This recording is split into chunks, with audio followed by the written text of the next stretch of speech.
So Missouri has its own whiskey.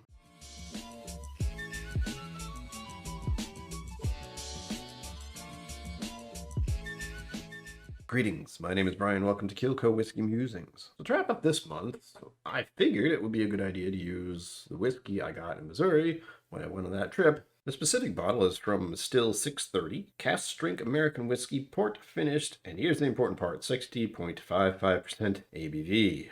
I got to meet David Weglars, who is the owner and operator of Still 630 when I was there. And it was an extremely small distillery. Like, my apartment is a little bit smaller than that, but it's not a huge apartment. What I really want to mention, though, is that he also is the person who was involved in making laws to make sure there was a Missouri, strictly Missouri, bourbon. Not many people will go out of the way to make more laws with whiskey, but in this case he did. And for a good reason. Kentucky is very well known for being the bourbon capital of America, but believe it or not, you can get bourbon anywhere in America if it's made in America, with some very specific rules. In this case, he made specific rules to encourage Missouri to make more whiskey of their own. So I want to point out, we got a Glencairn for going on the tour. Things of note where they have won many awards. He does a very specific way of distilling that I found interesting, is where he does very small jars along the lineup of the distillation. So he's going from the heads to the hearts to the tails, which is, to simplify, the beginning, the middle, and the end of the distillation run. Usually at the hearts, the middle part is what people are looking for, but you can play with both other ends to try and figure out where you want your whiskey to be. But he's going through it. Like, he's very precise about what he's doing with his whiskey, which is what made me so interested in actually purchasing a bottle and bringing it home. He also had a large amount of sample containers throughout the bar area of the distillery, and the distillery went like this: distillation, barrels, tasting bar. That was it. But if I'm remembering correctly, he basically keeps a little sample of everything they've done.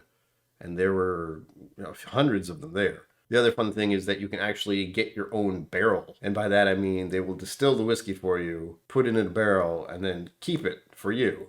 And then once it's aged, it's yours. Let's begin with the color, shall we? Hello. What are you? Gosh. It looks like port wine, doesn't it? It is so dark. This gorgeous thing is 5 years old.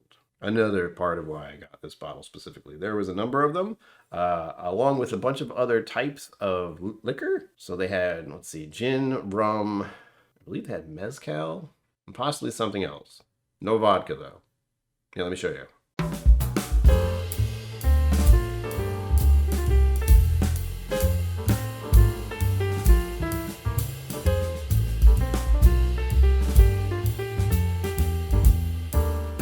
Lovely red plum with just a tinge of crimson.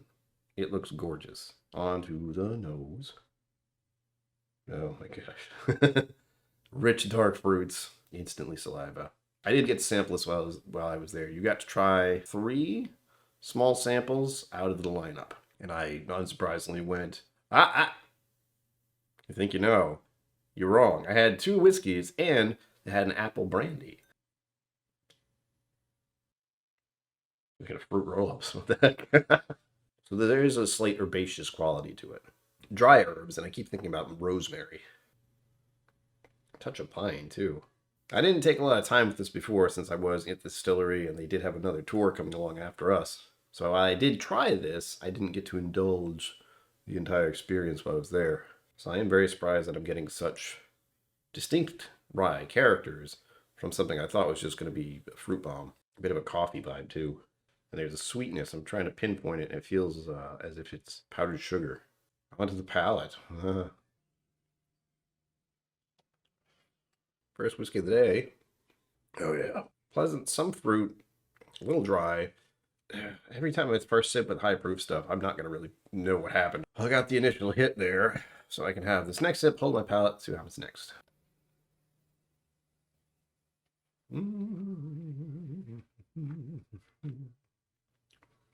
Ooh, it is dry. Oh, that is spicy. Hello.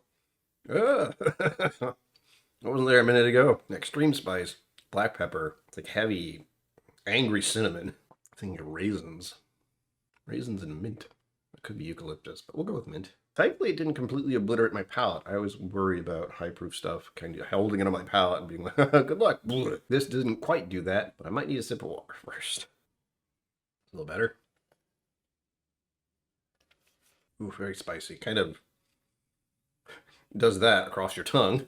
Some coffee. I think I got some sort of chocolate there. I'm not sure if it's milk chocolate or dark chocolate. I thought of a cookie, which is good. Chocolate chip cookie. And then it starts to dry out very, very slowly. So I know this is 60%, but I will say it doesn't quite drink like it, even though my reaction would probably say otherwise. But usually when I get to the 60% mark, that's where it becomes a bit too much. This one still has a lot of character to it. And I can drink it neat. But I will be honest, this is typically something I might use in a cocktail if I wanted like a punchy cocktail.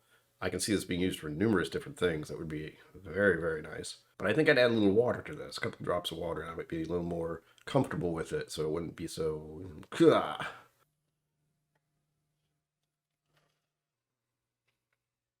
just thought of acorn, which made me go into autumn leaves. And there is some sweetness to it. Oh, wow, that was a surprise. As soon as I started talking, there was a red berry that I thought of a cherry. This is something that I feel people who are into whiskey would like simply because of the uniqueness of saying Missouri whiskey.